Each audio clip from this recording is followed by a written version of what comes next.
Hey everyone, wanted to do a quick video on how I do deep dish pizza out of the Versa 16. Okay, so to begin, I've got about 19 to 20 ounces of pizza dough right here that's been fermenting since last Thursday. So it's Monday today, so it's been a few days to cold ferment in the fridge. At this point, I'm going to put it in this pan, Lloyd's pan right here, for about an hour to begin with. So let me show you what I do from here. I put a lot of olive oil in to begin with.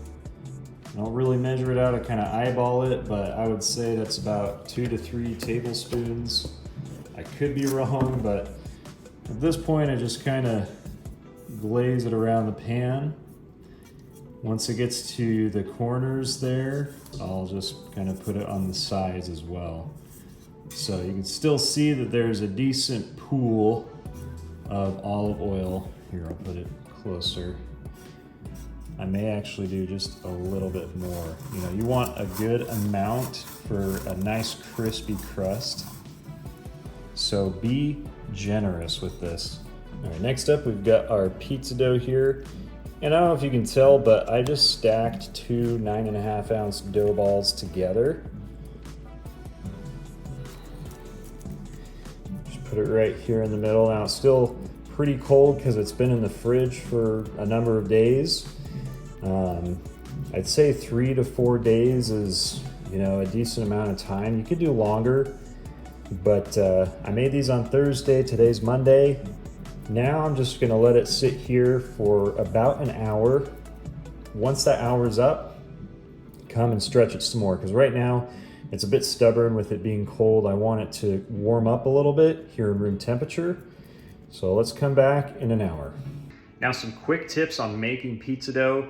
I like to do it in 3 phases. I'll do the actual dough making phase, and then the portioning where I separate them into dough balls, and then the actual pizza making phase. So like I said, last Thursday, I did make some pizza dough, and then Friday I portioned them out and I continued to let them ferment over time. And today I'm actually making pizza. So it's so much more manageable when you can break it up like that into multiple days, where you're not just throwing it all down in one day and exhausting yourself. So I highly recommend that process. There's a great recipe on halo-pg.com. All right, so 1 hour is up. I'm gonna take my fingers, dip them in the olive oil first, and then just kind of work it to the edges. It's already flattened quite a bit. That's what you want to see. Right up against, not flat against, right there, close to the edge. Because what's gonna happen is as it ferments more, it will gradually grow off to the sides there, pushing the olive oil with it along the side of the pan. As you can see right there, there's a little pool of olive oil, and I'm gonna let this sit for about 4 to 5 hours. That'll give it time to rise and go out the side a little bit as well.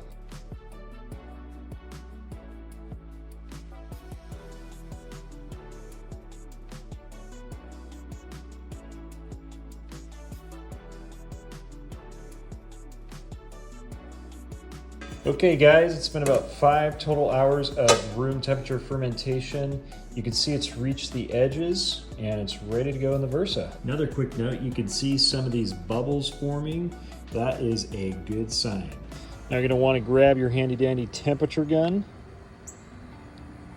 Just give it a reading right in the 500s. Now this is something great about the Versa 16 that you can do. You got a latch right here. And a latch right here, you just give this a lift. I just pop this right on. That's good to go.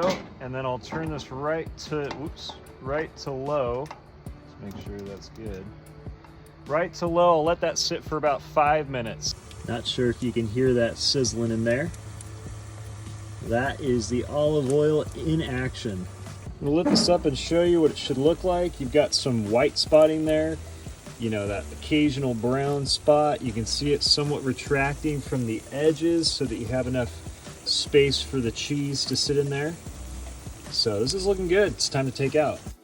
Now this is just the way I like to top my pizza. I do a light coating of sauce and then lots of cheese. I pat it down, make sure you get those corners nice and deep. And then I go ahead and put some pepperoni with some bacon and some basil with a little bit of Parmesan cheese on top.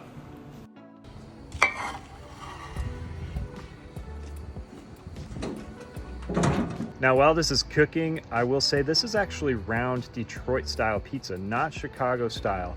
I posted the photo in another group and someone corrected me on the actual style of the pizza. So if you want to replicate this and want to sound like you know what you're saying, it's round Detroit style pizza. All right, let's check it out. Oh yeah. Beautiful.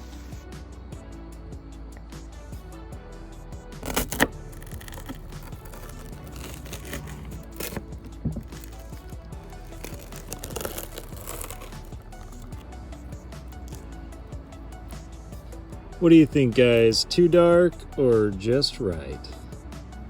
And that's it. That's how I like to do my round Detroit style pizza. I didn't even know it was called that, but it's delicious and I hope you give it a shot, and I look forward to seeing some results. See ya.